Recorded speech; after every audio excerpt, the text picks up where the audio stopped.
เบิ่งสร้างเพิ่นผสมสีก่อนพี่น้อง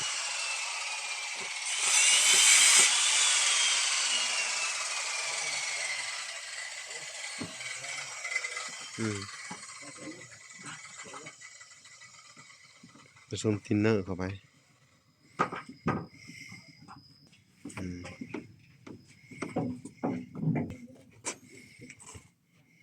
ไม่น้ำมันปลาพี่น้องดอกมันปลาเนี่ยหอมๆมันเด้พี่น้องหอมอีหลีดอกมันปลาน่ะได้แล้วป่ะเด้พี่น้อง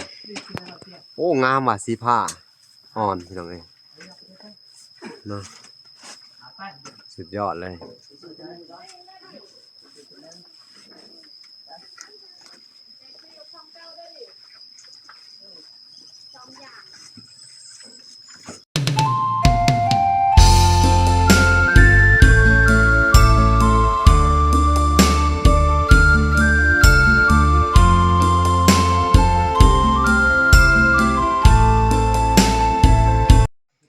อ้าวโอเคเนาะทุกคนเนาะกราบสบายดีพ่อแม่พี่น้องเบิดสู่ผู้สู่คนเนาะ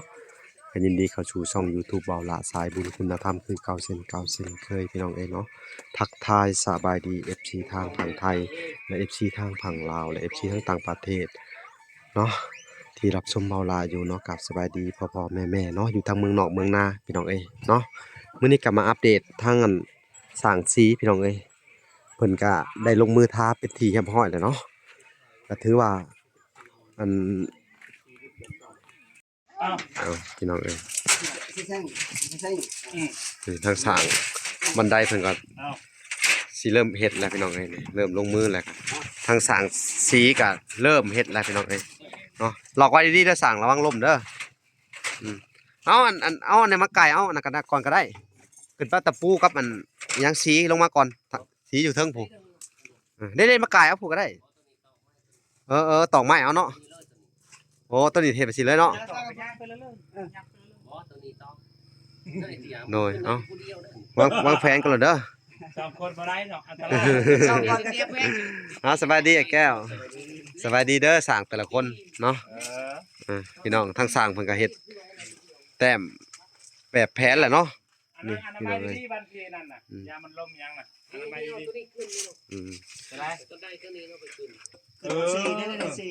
สีอยู่นี่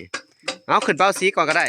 ปีนขึ้นรถวัยรุ่นที่ย่านยังนี่ปีนขึ้นอยู่นี่วอระวังได้เหยียบตัวนั้นเด้เหยียบตัวนั้นขึ้นไหมผู้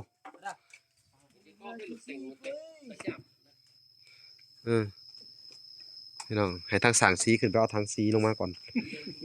นี่ตะปูน้ำเด้อตะปู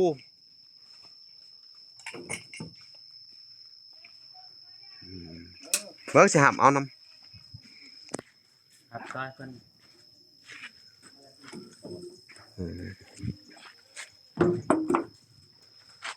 เอามาเบิดเลยก็ได้เลยเสียไปอยู่กับเจี๊ยบนี่วะก็เจ๊ตะแล้วเจอ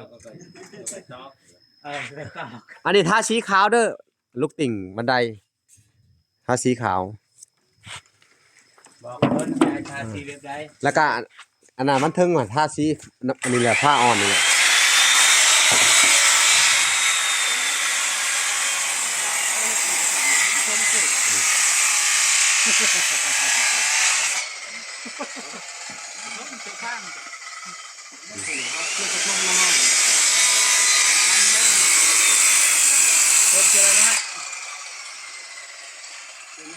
เพิ่นก็สิเริ่มเฮ็ดแล้วเอ้าพี่น้อง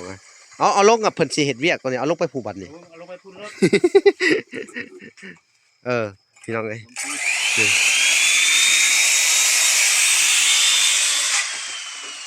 ทั้งสร้างไม้ก็สร้างเรือนสับสนกันอยู่พี่น้องเอ้ยผสมรถมาเด้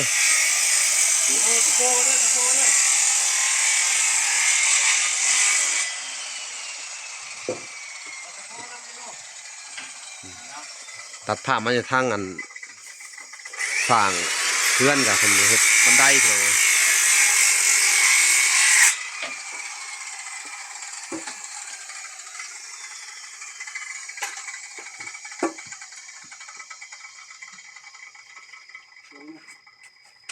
แต่เรา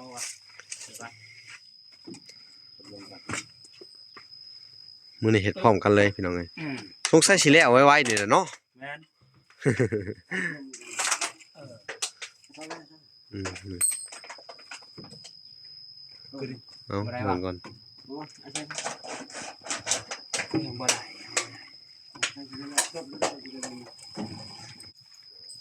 ตัดภาพอยู่ทางนี่พี่น้องเอ้ยนี่ ว่าตะปูเลย สิเพิ่นก็เฮ็ดห่างเฮ็ดหยังเนาะพี่น้องสิเฮ็ดห่างก่อน โน่นเพิ่นเอาบ่ต้นต่างน้ำเกิดเรียกนั่นน่ะคือ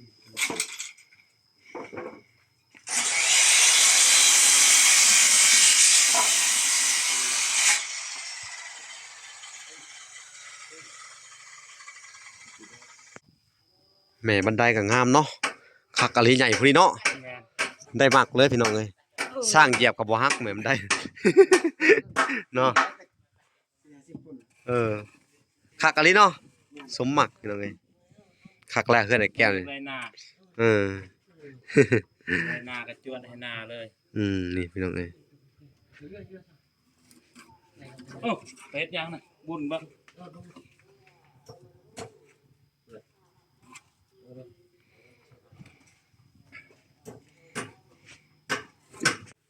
3-4ว่ามื้อนี้แล้วเลยเนาะ3-4จัดจุดจวนเลยคันตอนแรกบ่มื้อวะเนาะมา3-4 คุณได้ช่างเลยคนกรรมกรนั่นนี่ครับถามสร้างคุณเด้อจะพัดสร้างโลกคนน่ะบอกให้เฮ็ดนี่ก็เฮ็ด ระวังละมือเด้อไปรับไปนอนระวังละมือ บ่ได้รับนอนกระท่อม ระวังเถอะ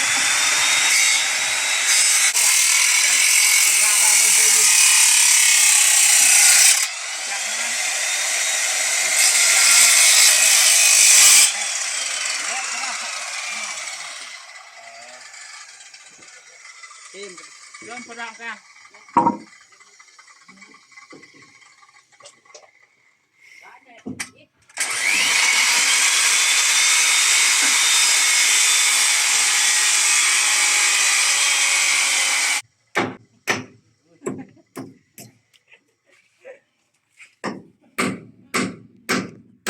ระวังเลยซ่าจอดแยกจากปากเลยล่ะ เอาเพื่อนเอา ใจแล้วป่ะไปกันเลยป่ะจะเล่นผ่าใช่ป่ะจะไปผ่า ไปอนุบาลแล้วว่ากัน จะได้ป่ะเอาเละมีจุ่มเละกูไปป่ะจุ่มในกรุ๊ปได้ ทั้งสองสร้างเพิ่นพี่น้องเอ้ยเนาะก็สวยกันทางนี้เพิ่นก็เล็งเฮ็ดบันไดเนาะทางนั้นเพิ่นก็เล็งทาสีพี่น้องเอ้ย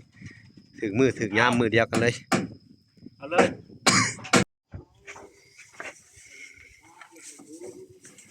ไปมองเอาเลยจะได้ป่ะหรือว่าบากเลยนะดูนะผม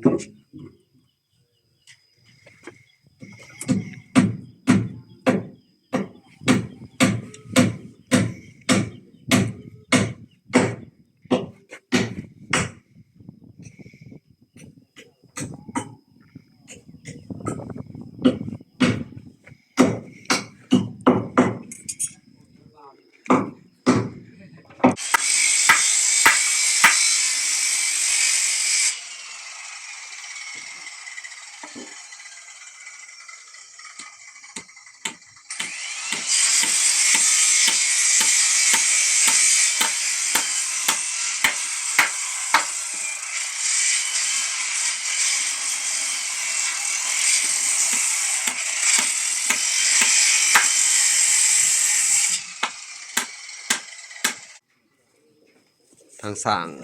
เพื่อนเพิ่นก็เฮ็ดบันไดแบบสุดยอดเลยพี่น้องเอ้ยเพิ่นก็เผาเล็กอย่างให้มันแล้วไวๆเพิ่นว่า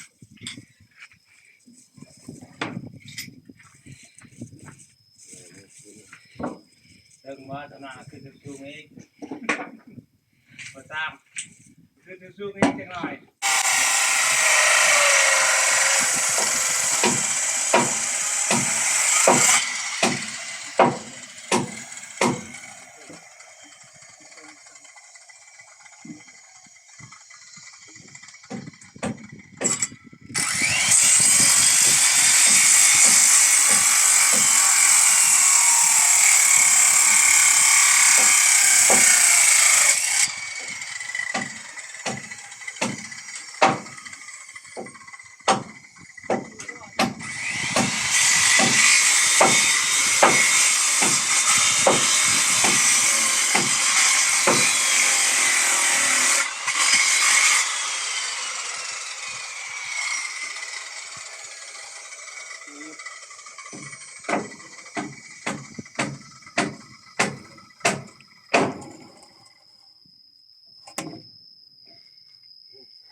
ตัก กบเอาป่ะ เอาได้ กับกบหัว เจาะลูกเส้นนี่ บกบประชา นะไอ้ชื่อละ ไปเจาะลูกเส้น เจ้านักเนี่ย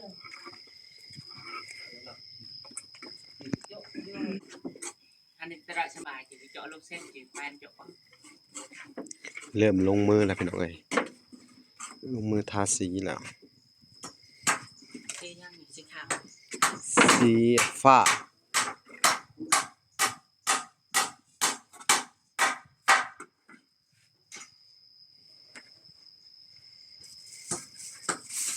เห็นไหม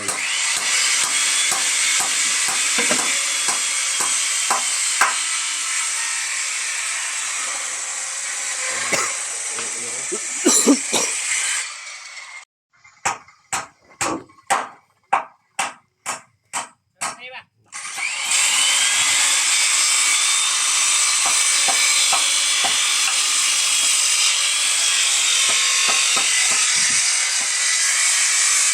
เบิ่งสร้างเพิ่นผสมสีก่อนพี่น้อง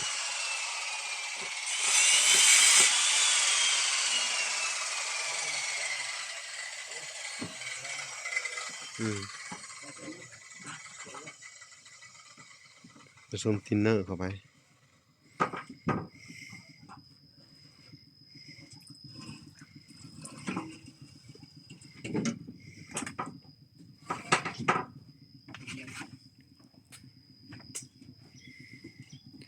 ทั้งสองสร้างพี่น้องเอ้ยสร้างเฮือนกับเล็งเฮ็ดบันไดพี่น้องเอ้ยทางสีกับเล็งทาสี อันนี้จะเป็นสีฟ้าอ่อนเนาะสีฟ้าอ่อนๆคนไปคนมามันจะออกขาวๆเนาะ เฮ้ย สีขาว เออ มันสีผ้าเนาะตัวนี้เนาะ ฟ้าอ่อน โอ้ อืม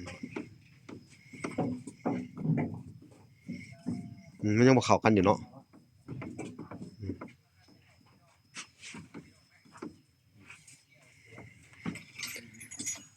ตัดภาพมาอยู่ทางนี้พี่น้องเอ้ยทางสร้างเพิ่นก็ตอกไม้เฮ็ดห่างเนาะทางสร้างสีเพิ่นก็เสียดห่างไม้เนาะตัดภาพมาทางนี้ก็สิแล้วแล้วว่ะโอ้เนาะพี่น้องเอ้ยนี่ทางบันไดทางสร้างเพิ่นก็เฮ็ดไม้อันนี้ไม้อันน่ะคักเนาะ ไม่น้ำมันไก่มัน มันปลาไม้มันปลาโอ้มันก็สุดยอดแข็งแกร่งนะไม้มันปลานี่แหละพี่น้องเอ้ย คล้ายๆมุกจิก ไม่น้ำมันปลาพี่น้องดอกมันปลาเนี่ยหอมๆมันเด้พี่น้อง เอามาจักหน่อยนะ หอมอีหลีดอกมันปลาน่ะ ใช่แล้วป่ะ ดีป่ะ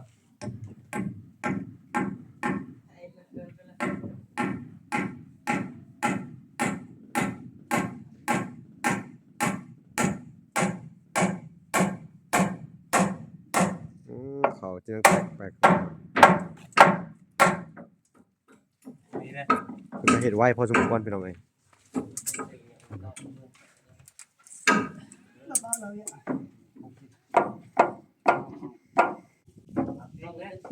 ติ๊กมันเลย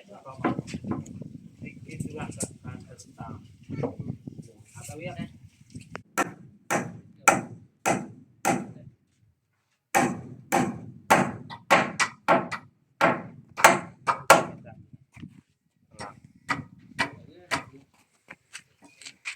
ลังตะเวนโทษว่าจ้าง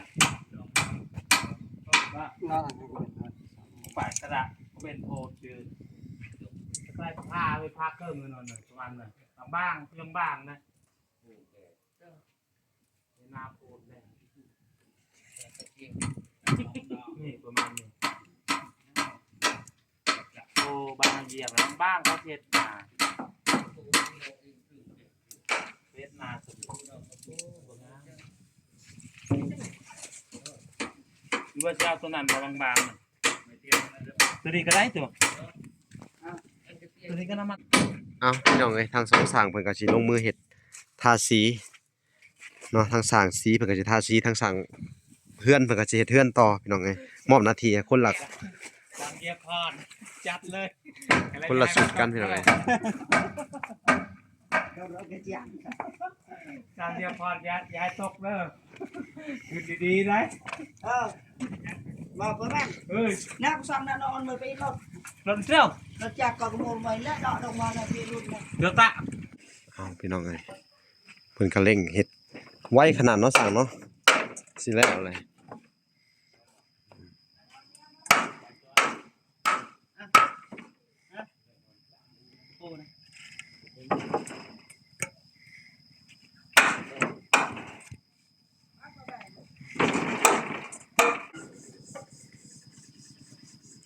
เอาแผ่นหนาๆตัวนั้นก็ได้สั่ง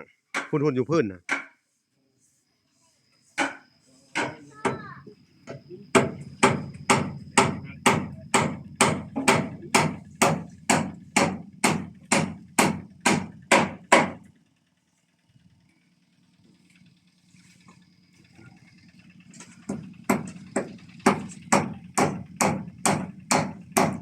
จากนั้นมันก็จะได้ลงมือทาเลยพี่น้องใช่เป็นตอกไม้ค้ำไปทางกลางเห็ดโมะค้ำทางกลางเลยนี่อีกเนาะอันตรายฮะต้องเห็ดดีๆระมัดระวังเอาสั่งเลยมันบกคุ้มได้เวลาตกออกมานี่พี่น้องเลยใช้เป็นค้ำเอา แปดห้าอันอยาก แปลครับอ่ะ อันนี้ก็ตอบไปเลยเนาะ ล่างไม่ไปแล้ว ตอบไปตอบ เอาตัวนั้นว่าให้ทัน หึ เน็ตไม่เหมาะ ตัวนี้ตัวบางเนาะตัวนั้นมันหน้าโพดถูกด่าเลย มันหนา น่าจะเอาที่สุดได้ เอาตีไปครบเลย กบตัวเรียบร้อยเลย นั่นแหละ ตัดสาย แน่นอนแดงนี่นะ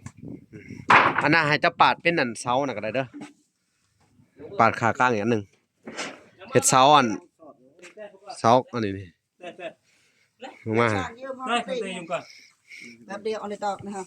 ออกเด้อตะเด้อ เอ้าน่าจะปูบอลเจ้าบอลเจ้า เท้าแรกเท้าเมื่อ เบามือจะไปใช้ จะพาซาก็ต้มจังหน่อยมาซา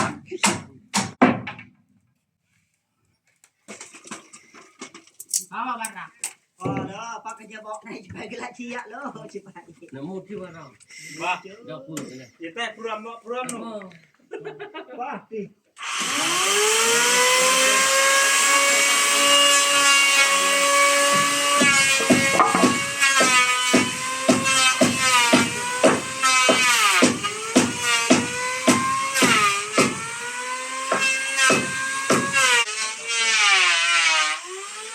พิ่นก็ใกล้สิทาสีแหละพี่น้องเอ้ยเนาะก็สิได้มอบหน้าที่ให้เพิ่นทาสีเนาะพี่น้องเนาะ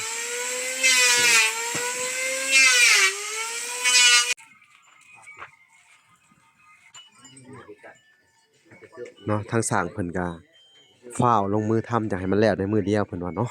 แต่ว่าสีที่เพิ่นทาก็งามได้พี่น้องเอ้ยเวลาก็ต้องไปซื้อเทนเนอร์มาผสมอีกรอบหนึงอีกทีนึงเนาะเพราะยังบ่ฮู้ว่าเบิดไปจากป๋องน่ะยังบ่ทันได้เบิดอยู่เนาะก็ว่าสิพออยู่ว่า3ป๋องเหลือพออยู่ดอกเนาะสร้างเนาะ พออยู่ดอก แต่ว่าทินเนอร์นี่ยังบ่พอบ่พอเนาะขาด2ป๋องเนาะเจ้าทินเนอร์นำพี่น้องทินเนอร์แล้วสิให้เบาแก้วไปซื้อเทนเนอร์ก่อนเลย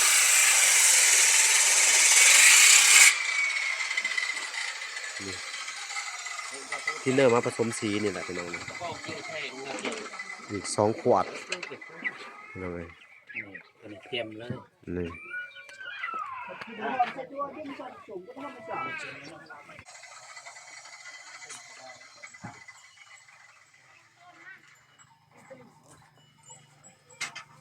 แล้วก็สิซื้อแป้งมานำไหนเพิ่นจะได้แป้งหยังพี่น้องเอ้ย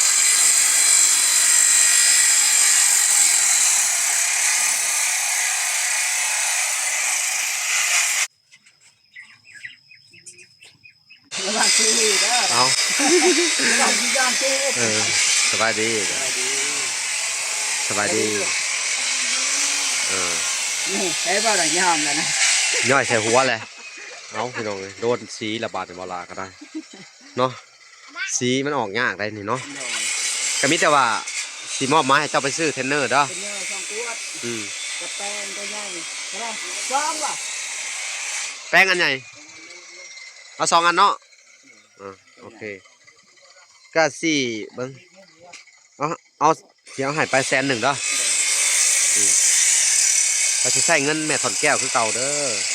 พี่น้องเอ้ยเนาะก็ขอบคุณทั้งแม่ถอนแก้วเพิ่นเนาะโดยอันนี้ก็ไปซื้อมาเทรนเนอร์กลับมาป้านขวดละ20ปลายพันนี่แหละ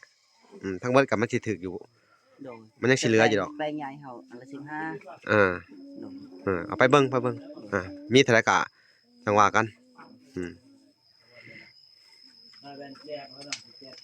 พี่น้องเอ้ยเด้พี่น้องโอ้งามว่ะสีผ้าอ่อนพี่น้องเอ้ยเนาะสุดยอดเลย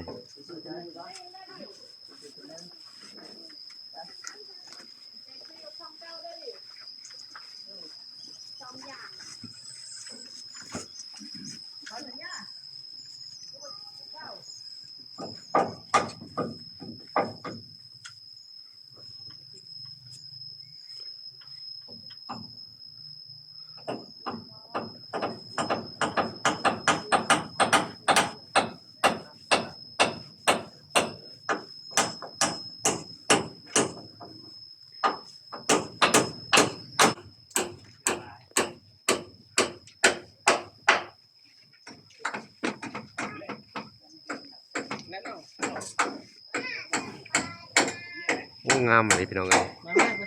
สีนี่สุดยอดเลยนี่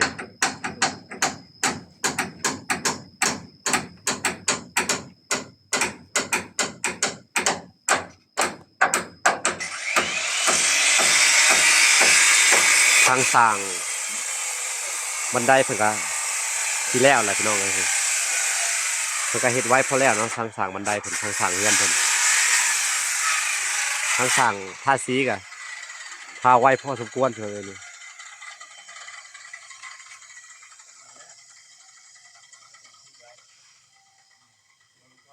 นี่พี่น้องเอ้ย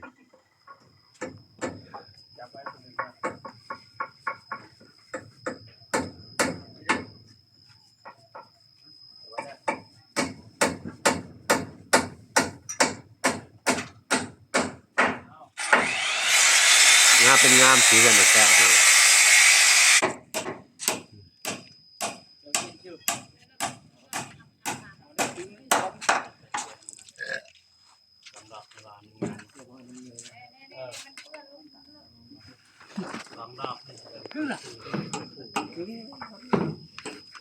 คือว่างามใช้ได้พี่น้อง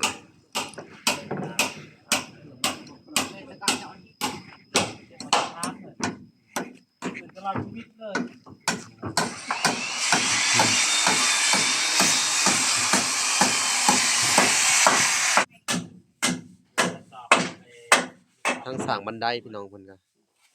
จัดการเรื่องบันได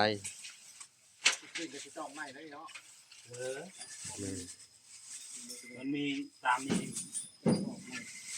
พอว่าสิ่งที่มันยังเหลือทางเดียวก็ได้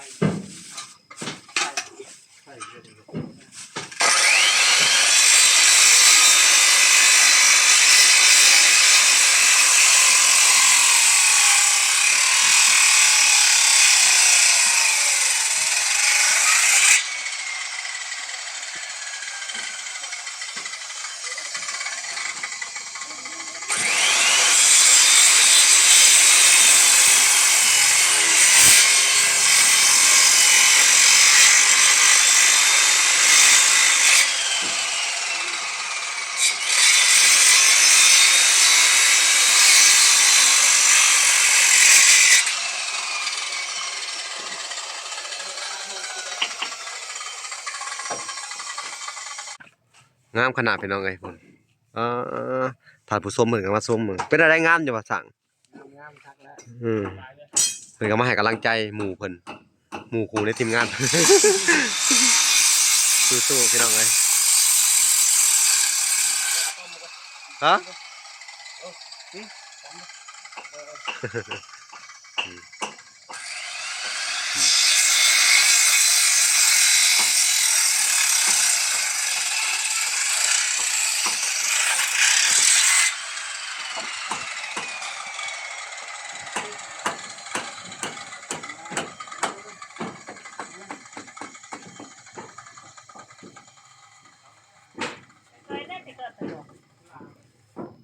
อัปเดตเบิ่งพี่น้องเอ้ยเพิ่นว่าสิให้แล้วภายในมื้อนี้แหละเนาะแต่ก็ยังบ่ฮู้ดอกมื้อแรงผัวจังมาติดตามกันใหม่อีกทีหนึงพี่น้องเอ้ยเอ้าพี่น้องเอ้ยสบายดีเด้อขอพรสบายดีอันน่ะ เรือ ซื้อมาเรือเท่านี้เนาะ นี่ อืม แปลงซองในซอง โอ้อันนี้เท่าไหร่อัน15 30 นี่ อันนี้เด้ โปรจัก อืม 90พอดี 90พอดี เนาะ อ๋อพี่น้องเอ้ย พันเงินแสน โน่เนาะมาจะไปมอบให้ช่างเพิ่นเอาอีก เพื่อนใช่ปะเพื่อนแปลงแบบ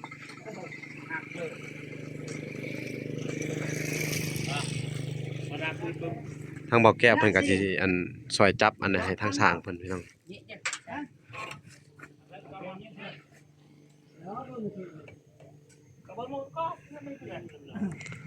สีจำเลยพี่น้อง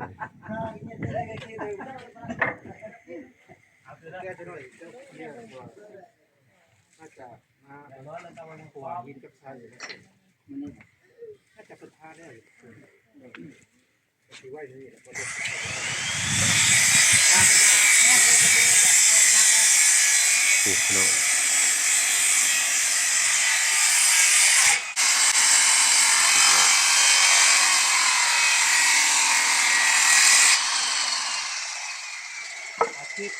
ตัดภาพมาอยู่ทางสร้างเพิ่นพี่น้องเอ้ย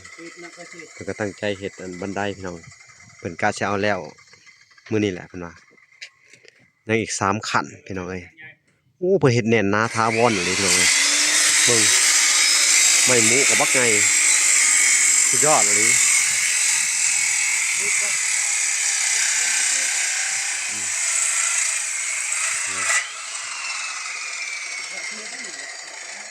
พี่น้องเอ้ยแล้วก็ใส่ลูกติ่งเข้าไปก็งามแล้วพี่น้องเอ้ยเริ่มเป็นเฮือนเป็นซานก็ถือว่าเฮือนสิครบ 100% แหละพี่น้องเอ้ยเนาะก็ยังเหลืออีก 95% ใช้ตัวนี้ก็พอดี100เป๊ะเลยทาสีเสร็จเนาะพี่น้องก็ถือว่าขึ้นอยู่ได้เลยหาเลิกหายามขึ้นเฮือนได้ใหม่ได้เลยพี่น้องเอ้ยใช้แก้วเพิ่นทั้งสร้างมันก็เฮ็ดเต็มที่เลยพี่น้องเอ้ย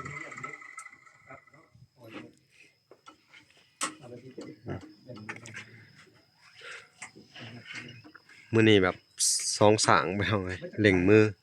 พออยากให้มันแล้วไวเร่งเป็นเร่งเนาะสั่งเนาะจัดไปเดี๋ยวก็แล้วเดี๋ยวไปทำดำไห้ดำนาอยู่ดอกเนาะตัดภาพมาอยู่ทางไอ้แก้วแล้วก็สร้างเพิ่นโอ้กุมง่ายสีอยู่พี่น้องเอ้ยเป็นจังไดออกยากขนาดเนาะโอ้กุมง่ายเนาะสำกุมผู้สาวมันน่ะ เนาะกุมง่ายสีอยู่ในทางกุมยากกุมซ่าเลยนะทั้งสีจนเบี้ยวเบิดเลย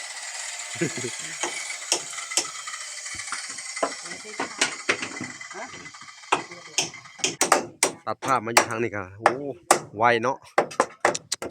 สุดยอดไวพอสมควร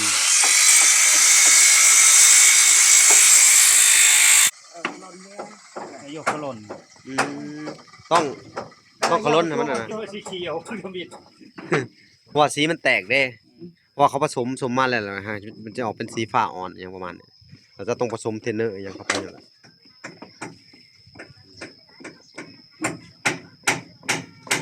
อันนี้ภาพด้านหลังพี่น้องเพิ่นก็ทาไปครึ่งหนึงเลยก็ถือว่ายังอีกสี3ป๋องพี่น้องเอ้ยน่าจะแล้วเนาะน่าจะแล้วเสร็จแล้วพี่น้องอ้าวโอเคพี่น้องเอ้ยเนาะเราก็ไปติดตามไปเรื่อยๆเนาะพี่น้องเป็นได้ทางสั่งสีเพิ่นคนเต็มที่เลยเนาะก้าวสิพออยู่บ่3ป๋อง3ป๋องนี่ มีเลือด สลายแล้วด้วยความสุขมันครับอยู่กันยิ่งสลาย ข้างในนี่คือท่า ทาเอาพอจังหวะกันใหม่เนาะ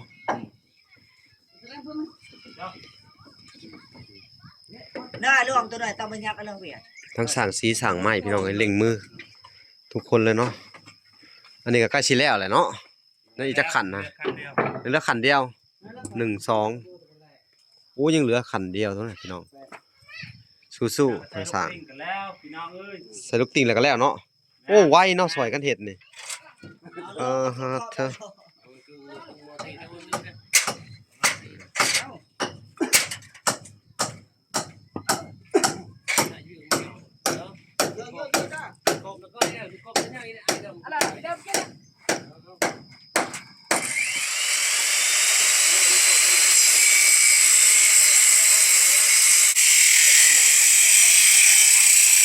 ระวังเด้อจับดีๆ โยกไปโยกมาอยู่ เนี่ยชอบเลย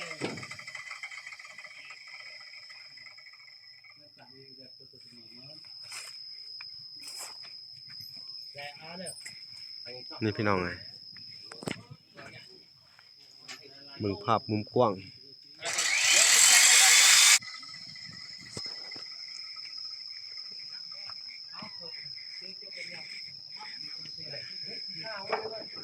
นะก็ได้สุดท้ายกันนะเอาก็ได้ ก็จริงเอาผสม แต่ว่าผสมเจ้า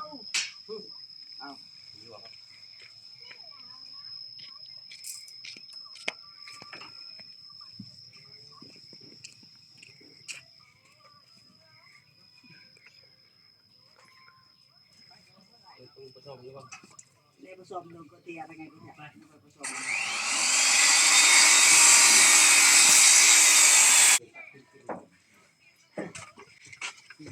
สีขาวตัวนี้เนาะ ดาวสีขาว สีขาวกับสีขาวเหมือนกันเหรอ คือกันสีกรอสีขาวคือกัน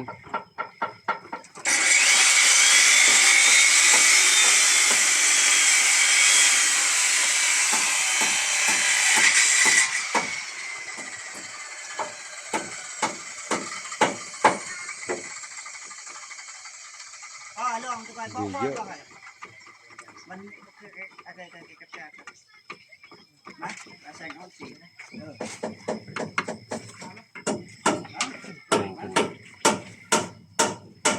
ผมมีตัวใหม่วะ เด้มีตัวหนึงเอาตัวหนึ่งเห็นเป็นสีขาวด้วยตัวหมดเลยไอ้แก้วตัวใหม่มาให้เราเนี่ย มีตัวใหม่แปลง อันนั้นเอาไว้เดี๋ยวเด้อ นี่พอลงใส่เนี่ย ก็ต้องมาดำตัวฝืดจ้ะ ไอ้ตัวน้อยได้ตัวนี้นะทาตัวนี้ตัวน้อยอันตัวใหญ่มันที่อันนั้นมันติดไม่ตัวมันสีเขียวนี่ตัวน้อย นี่พี่น้องไอ้สร้างเป็นก็จะขึ้นไปท่าเป็นบานประตูสีขาวเนาะนี่พอเป็นท่าได้ครั้งหนึ่งแล้วเป็นท่าสีขาวเติมเป็นบานประตู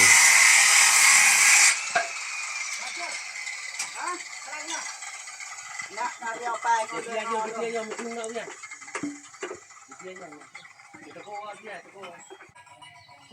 นี่น้องทุกคนเนาะการทาสีก็ดำเนินต่อไปเรื่อยๆเนาะถือว่าเพิ่นก็เร่งเต็มที่เลยเนาะทางบันไดก็สีเสร็จแล้วพี่น้องเอ้ยเนาะเร่งเต็มที่นะน่าไปเบิ่งกันโอ้เพิ่นเฮ็ดงามเลยพี่น้องเอ้ยบันไดนี่สีแล้วแหละเนาะโอ้สู้ๆสร้าง แล้ว อ๋อเต็มที่เนาะยังเหลือขันเดียวเพิ่นว่าทุ่งงามมาลีพี่น้องเด็ดเนาะนี่ทั้งสั่งสีกับทางงามพี่น้องไอ้พุ่น และแกแรงเนาะ เนาะอ้าวโอเคพี่น้องเอ้ยคลิปนี้กับบุมีหยังหลายเนาะเฮาก็สิมาอัปเดตตอนเพิ่นแล้วเนาะอีกคลิปหนึงพี่น้องเอ้ยโอเคพอกันใหม่อีกคลิปหน้าพี่น้องโอเคบ๊ายบาย